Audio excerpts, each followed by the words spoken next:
हमारा टॉपिक है आज का लेंथेनाइड संकुचन। तो क्वेश्चन कैसे आता है, लेंथेनाइड संकुचन किसे कहते हैं, इसके कारण लिखकर इसके परिणाम लिखिए, या लेंथेनाइड संकुचन किसे कहते हैं, इसके कोई दो कारण लिखिए, अथवा लेंथेनाइड संकुचन किसे कहते हैं, इसके कोई दो परिणाम को लिखिए। तो देखते हैं लेंथेनाइड संकुचन। संकुचन का अर्थ होता है सिकुड़ना, ठीक है। संकुचन का अर्थ होता है सिकुड़ना।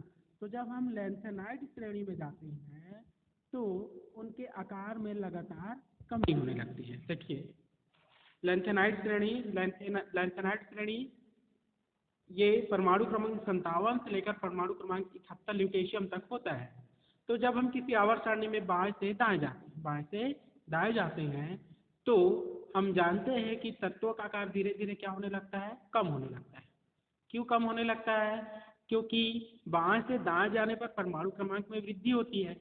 परमाणु क्रमांक में वृद्धि के साथ साथ नाभिकीय आवेश में वृद्धि होती जाती है, अर्थात प्रोटॉनों की संख्या बढ़ती जाती है, परंतु कोषों की संख्या समान होती है, जिसके कारण नाभिकीय आकर्षण क्या होने लगता है, बढ़ने लगता है, और परिणाम स्वरूप तत्वों का आकार क्रमशः सिकुड़ने लगता है। इससे देखते हैं जब हम किसी आवर्त सारणी में बाएं से दाएं जाते हैं तो परमाणु आकार कम होने लगता है, क्योंकि इनमें कोष की संख्या तो समान होती है, परंतु परमाणु संख्या बढ़ने के कारण नाभिकीय आवेश में वृद्धि होती है, जिससे नाभिक और बाह्यतम कोष के जो इलेक्ट्रॉन होता है उसके मध्य आकर्षण अधिक होने लगता है, और नाभिक अधिक आकर्षण बल से फिर बाह्यतम कोष के इलेक्ट्रॉन को अपनी ओर आकर्षित करता है, जिससे कोष सिकुड़ने लगता है। ठीक है, तो देखते हैं लेंथेनाइड संकुचन क्या है, यह किसे कहते हैं। लेंथेनाइडों के परमाणु क्रमांक में वृद्धि के साथ साथ, लेंथेनाइडों के परमाणु क्रमांक में वृद्धि के साथ साथ उनके परमाणुविक एवं आणविक त्रिज्या लगातार घटती जाती है। परमाणु त्रिज्या एवं आणविक त्रिज्या लगातार घटती जाती है, जिसे लेंथेनाइड संकुचन कहते हैं। ठीक है, समझ में आ गया। अर्थात लेंथेनाइड श्रेणी में बाएं से दाएं जाएंगे तो लेंथेनाइडों का आकार छोटा होने लगता है, जिसे लेंथेनाइड संकुचन कहते हैं। अब क्यों छोटा होता है?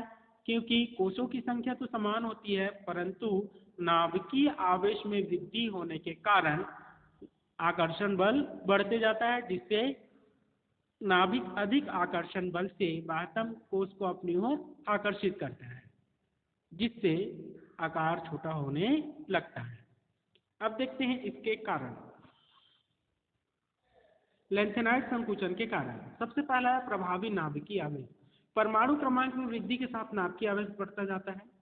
ठीक, परमाणु क्रमांक बढ़ेगा अर्थात इलेक्ट्रॉन की संख्या बढ़ेगी, तो नाभिक में उपस्थित प्रोटॉन की संख्या भी बढ़ती जाएगी, क्योंकि इलेक्ट्रॉन की संख्या प्रोटॉन की संख्या समान होती है। ठीक, तथा प्रत्येक बढ़ा हुआ इलेक्ट्रॉन 4f कक्षक अर्थात एक ही ऊर्जा स्तर में प्रवेश करता है, मतलब कि कोई नया कक्षक में कोष में नहीं जाता है, जिसके परिणाम स्वरूप नाभिक तथा बाह्यतम कोष के इलेक्ट्रॉन के मध्य आकर्षण बढ़ता जाता है, जिससे परमाणु त्रिज्या क्रमशः घटती जाती है।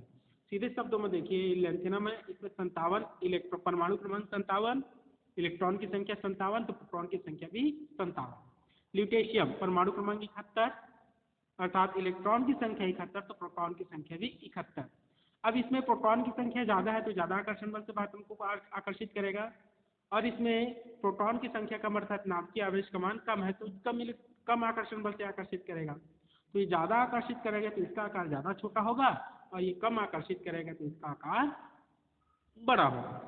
देखिए अब ये वही चीज़ ये बोल रहा है कि इसमें नया कोष नहीं बनता, और जितना भी इलेक्ट्रॉन है एक ही उपकोष 4f में प्रवेश करता है। देखिए जैसे लेंथेनम परमाणु क्रमांक 57, पहले में 2, दूसरे में 8, तीसरे में 8, चौथे में 18, पांचवें में 18 और छठवें में 3। 18 दूनी 36, 18 3 54 और 3 57। देखिए कितना कोष है, 1 2 3 4 5 6 कोष है। अब जैसे जैसे परमाणु क्रमांक में वृद्धि होगा, जैसे सीरियम परमाणु क्रमांक 58, तो ये इसमें 3 की जगह क्या हो जाएगा, इलेक्ट्रॉन 4 होगा, लेकिन नए कोष नहीं बन रहे, इसी कोष में या इसी ऊर्जा स्तर में भरा रहा है। ठीक है, तो कोषों की संख्या सब में समान होती है, परंतु नाभिक में प्रोटॉन की संख्या बढ़ेगी तो ये बाह्यतम कोष के इलेक्ट्रॉन को ज़्यादा आकर्षण बल से अपनी ओर आकर्षित करेगा, तो इसका आकार और छोटा होने लगता है।